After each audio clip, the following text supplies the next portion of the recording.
So I've been asked what products are best for retwisting locks, and honestly, it depends because you have a few different options, but what's most important is whether or not it's going to prevent or cause a buildup in your locks. So if you're wanting to know what I would suggest when it comes to products for retwisting your locks, stay tuned.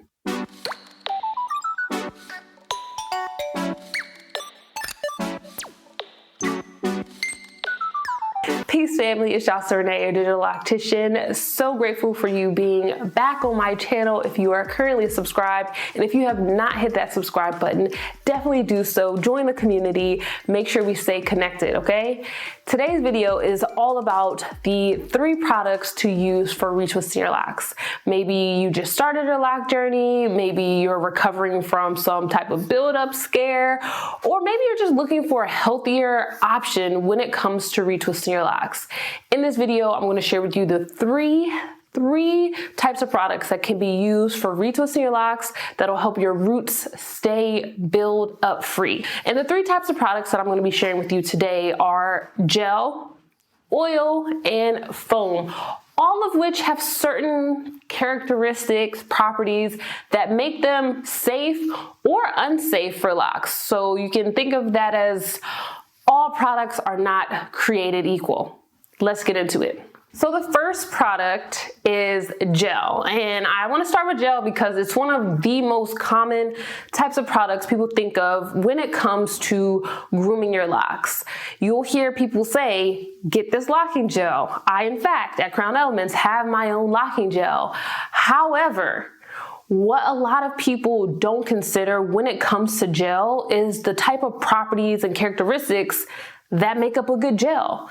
When you're thinking about using gel for retwisting or grooming your locks, you want to get pure gel. What I mean by that is you want to get a product that is not a styling gel or a curl defining gel or edge control gel. Like those types of gels are not intended to be used at the roots of your locks.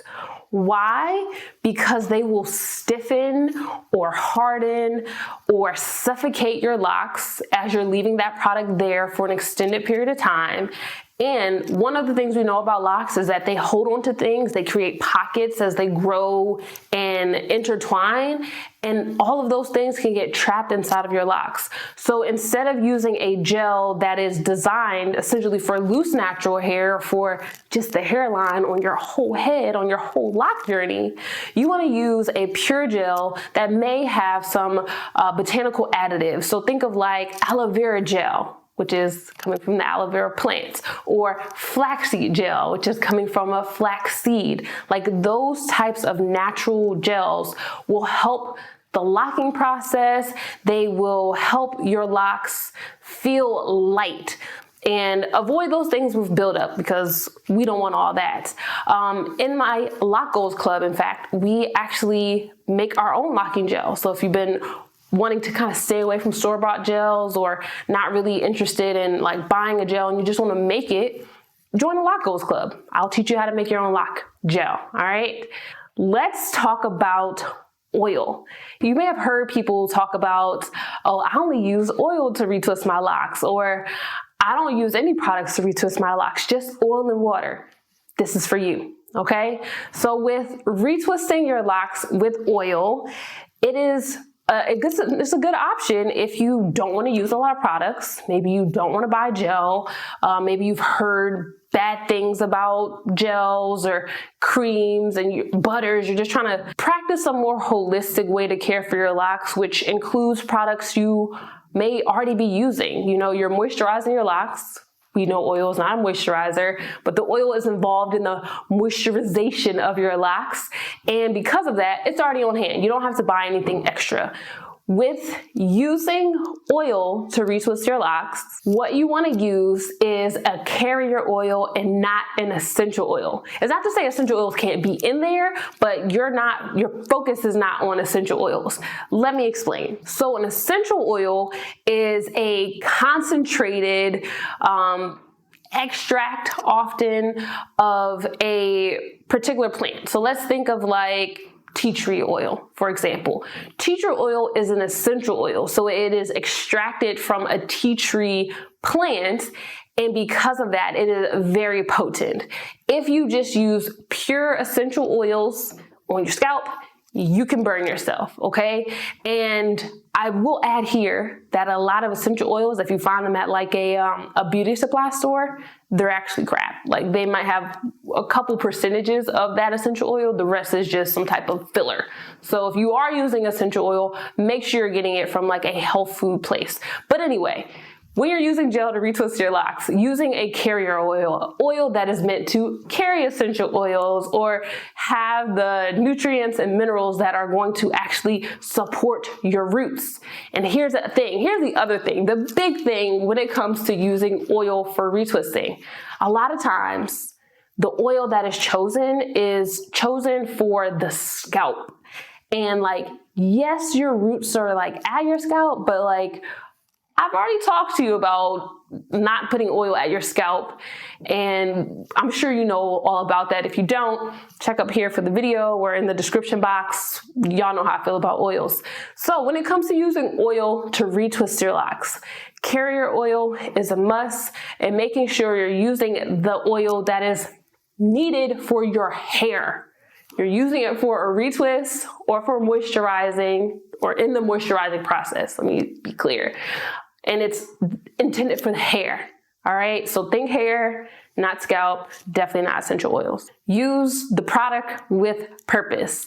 Now let's get into number 3, which is foam. Foam it's a cool alternative for people that may be allergic to like tree nuts or something, and like almond oils and like store-bought products, or you don't want to use gels, or you had a bad experience with gels.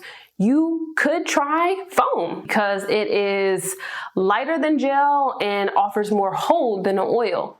But here's the thing, when you get the foam, because I feel like a lot of people will reach for a foam and they're just like, oh, it's a foam, I can use it, it's good. But don't turn the foam over and check the ingredient list, because if the ingredients in the foam are ingredients that are not good for your shampoo or your oil or your gel or your moisturizer, they shouldn't be in your foam either. So make sure you're reading the ingredients.